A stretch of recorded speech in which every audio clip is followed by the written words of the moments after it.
আসসালামু আলাইকুম। আমার নাম আতিমা আক্তার। আমার বাড়ি আগরপুর বাস স্ট্যান্ড। আমার 9 বছর যাবৎ বাচ্চা অনা জাহান ম্যাডামের কাছে আয়া 4 মাস যাবৎ চিকিৎসা নেয়।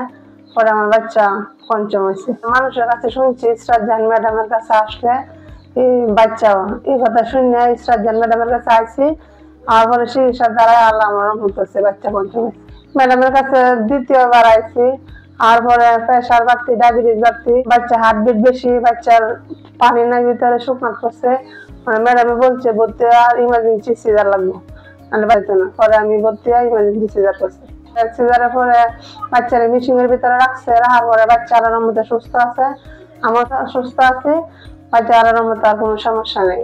হাসপাতালে আইসি, আর পরে ম্যাডামের চিকিৎসা নিয়েছি। ম্যাডাম অনেক ভালো আছে, খোঁজখবর নাইলে অনেক গুরুত্ব দেন, ফোনে যোগাযোগ করে। আবার নার্স ম্যাডামেরও ভালো আছে, চিকিৎসা ভালো আছে, অনেক সেবা যত্ন করে।